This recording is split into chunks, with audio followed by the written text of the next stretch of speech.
Welcome, my friends, to a place where we share inspiration and positivity. Welcome to our video on kolach bread.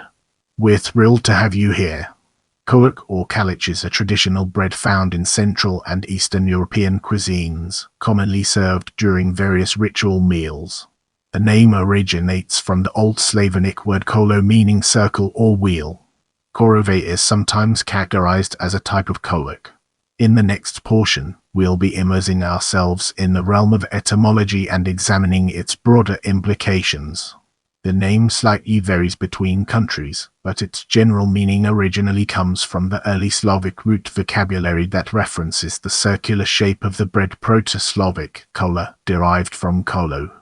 Variants of kolach, Bulgarian, Macedonian, and Polish and Silesian, kołach, are the most commonly used forms, but kalach, Belarusian, and Polish, Silesian, kołach is also widespread. Compare with Albanian kula.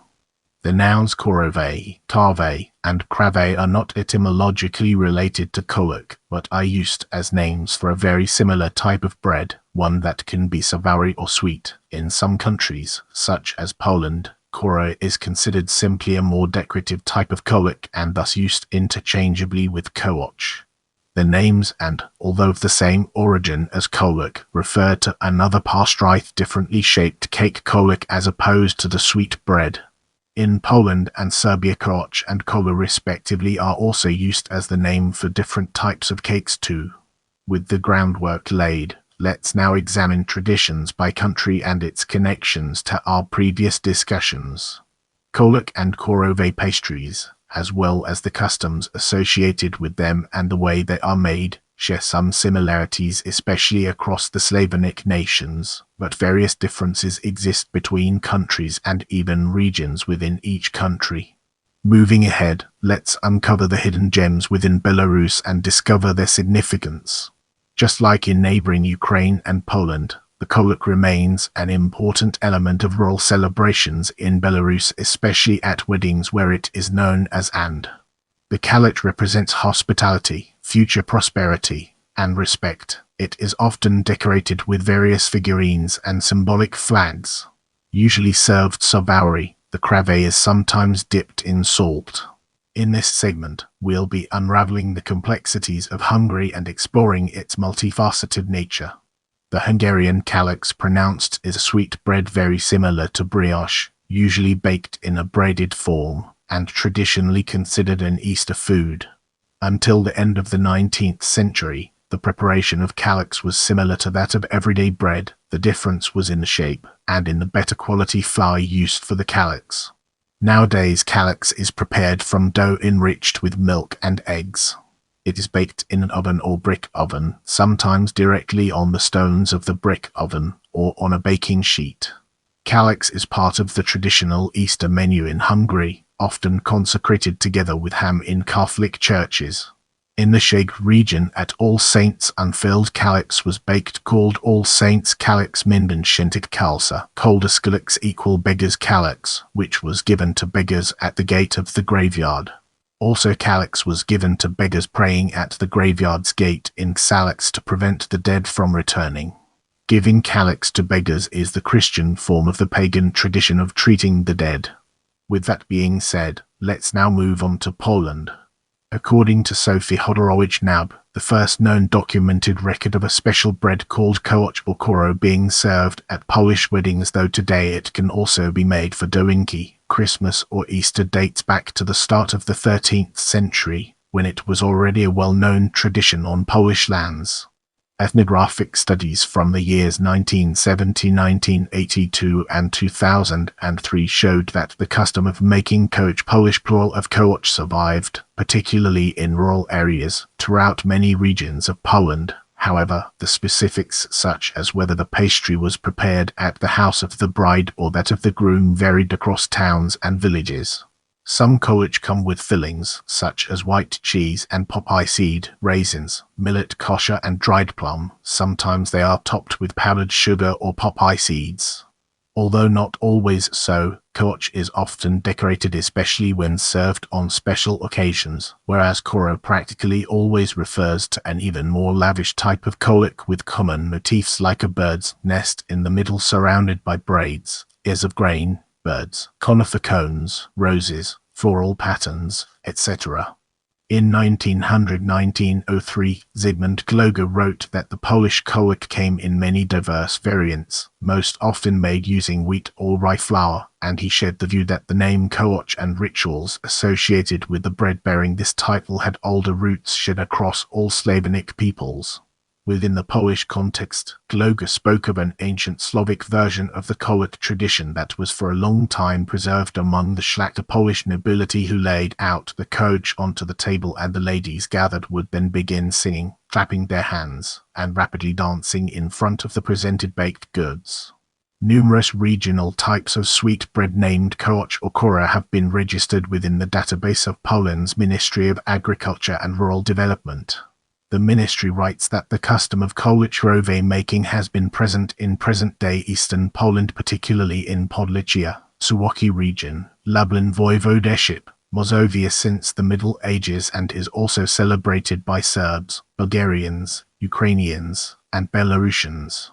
Various sayings and rhymes about the kolach have also entered the Polish language and culture over the centuries that it was baked, showing the importance of this sweet bread and the rituals surrounding it as an ancient tradition of the Polish nation, as well as among the Rusin minority that has inhabited parts of Poland throughout its history. In some parts of Silesia, the kolach is known as kolach instead and made to celebrate other holidays such as Doinki, as well as being baked for weddings. The Armenian communities and their descendants, who have been an important part of Polish society since at least the 14th century, also cultivate the tradition of kolach as a holiday pastry, but with the addition of saffron as an ingredient.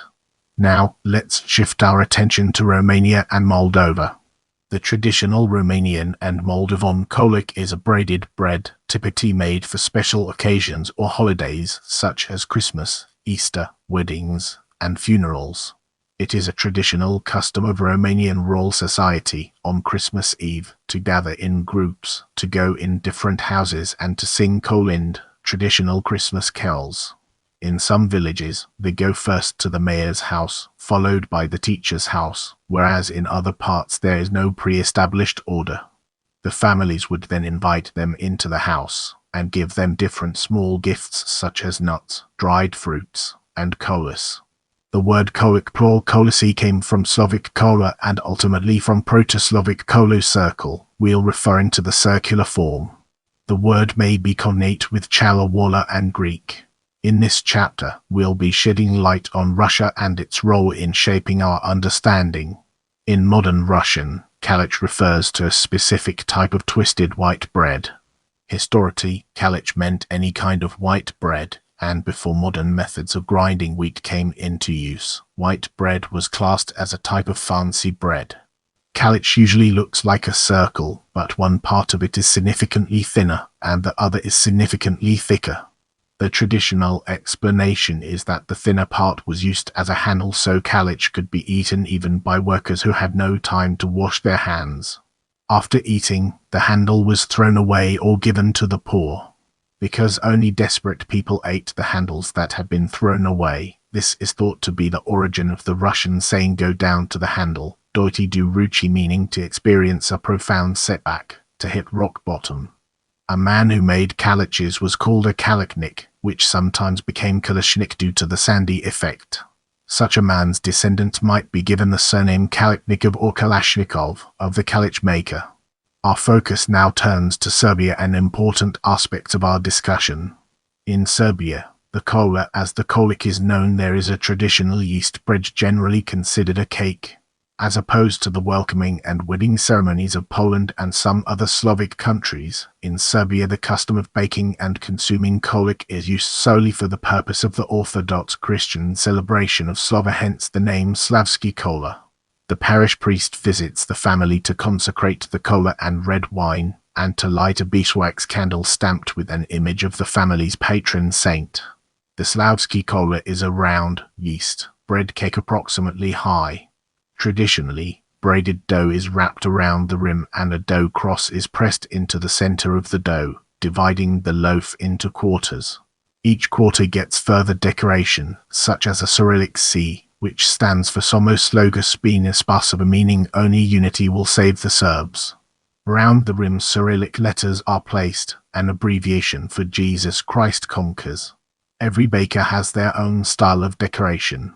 With our foundation established, it's time to explore Ukraine and its relevance to our overarching theme. Ukrainian kolaches are made by braiding dough made with wheat flour into ring-shaped or oblong forms.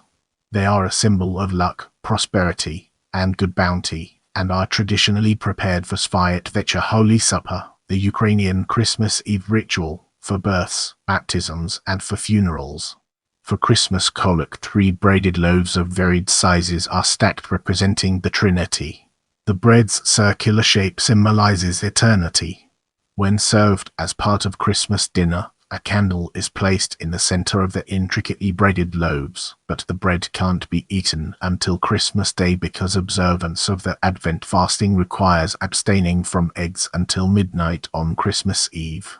For funerals, the loaves are brought to church for divine liturgy to be blessed and then served in slices with fresh fruit as a symbol of the good the deceased did in their lifetime. Exact customs vary, but as an example, the 3 loaves are decorated with 3 apples, 3 oranges, and grapes, with a candle placed in the center. Sometimes a small individual loaf is given. In the area around Kiev, it was custom for a midwife to give a kolach as a gift to parents, as part of a fertility blessing. Kalaches were also used in funeral ceremonies. As well in Vilicia and Bukovina, they were given by children to their godparents in ceremony called a kolachiny or kolachania. The Bread Museum in Lviv, Ukraine, contains many examples of intricately woven kalach, paska, and babka. I hope you learned something new today. Let me know what you found most interesting in the comments below.